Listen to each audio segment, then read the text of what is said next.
Welcome back. एक और बड़ा इंपॉर्टेंट मामला वो है इसराइल, जो पूरी दुनिया के लिए खतरा बना हुआ है इस वक्त, और एक दहशतगर्द मुल्क उसको कहा जाए तो गलत नहीं होगा, क्योंकि इसराइल ने एक माह में 5वें अरब मुल्क पर हमला कर दिया है। इसराइल ने लेबनान पर हमला किया, शाम पर हमला किया, यमन में भी उसने कई हमले किए। इसके अलावा ट्यूनिस में गजा ले जाने वाले इमदादी बहरी काफले के जो ट्रक है उनको निशाना बनाया, और अब गल्फ कंट्री कतर की बारी आई। कल गुज़श्ता रोज उन्होंने फ़ज़ाई हमला वहां पर कर दिया दारुल हुकूमत दोहा में, और हमास के रहनुमाओं को वहां पर निशाना बनाया गया। बिल्कुल ऐसी है। हमास रहनुमा खलील अल हया के बेटे समेत 5 अफराद वहां पर शहीद हो गए हैं। हमास ने तस्दीक भी कर दिया और कहा है कि मुज़ाकराती टीम जो है वो महफूज रही है।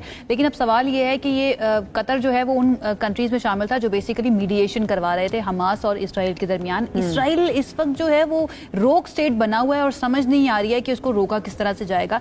इस सिचुएशन के ऊपर बात कर लेते हैं कि इस अटैक के बाद अगर हम मिडिल ईस्ट की बात करें तो क्या रिएक्शन आ सकता है या क्या कॉन्सिक्वेंसेज हो सकते हैं, और इंटरनेशनली अगर हम बात करें तो क्या किया जा सकता है इसके ऊपर। इस के लिए हमारे साथ डॉक्टर हुमा बकाई साहिबा मौजूद हैं, माहिर बैनुल अक़वामी उमूर। उनकी तरफ चलते हैं। डॉक्टर साहिबा, थैंक यू सो मच हमें ज्वाइन करने के लिए।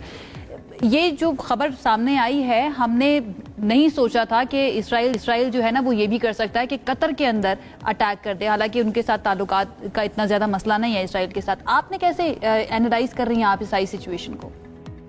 देखिए, जब हम कहते हैं ना कि इसराइल रोग स्टेट है, इसराइल माफिया के तौर बिहेव कर रहा है या गैंगस्टर के तौर बिहेव कर रहा है या रोजाना एक और रेड लाइन क्रॉस करता है, ये दर हकीकत अमरीका है।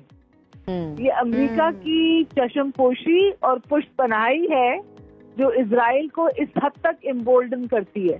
ट्रम्प साहब ने एक सख्त स्टेटमेंट दिया। उन्होंने कहा ये नापसंदीदा हरकत थी जो इसराइल ने की कतर के हवाले से, लेकिन जो वहाँ पर इजरायली फॉरेन मिनिस्टर हैं, वहाँ पर जो एम्बेसडर हैं, उन्होंने बहुत सुकून से कहा कि ये जो हमारे व्हाइट हाउस हमारा बेहतरीन दोस्त है और जो हमारे दोस्त है उनमें से बेहतरीन दोस्त डोनाल्ड ट्रंप है जी। और 400 अरब डॉलर का जो जहाज है वो भी तोहफे में, शायद ही दुनिया की पूरी तारीख में इतना महंगा कोई गिफ्ट किसी ने दिया होगा, वो भी कतर ने ट्रंप को दिया था। जी, कतर पे जो हमला है वो जो आपने दीगर हमले गिनवाए उनसे मुख्तलिफ है, क्योंकि Qatar is a strong American ally और वो अमेरिका की सिक्योरिटी अम्ब्रेला में से आता है। और अब आप जो स्टोरी अनफोल्ड हो रही है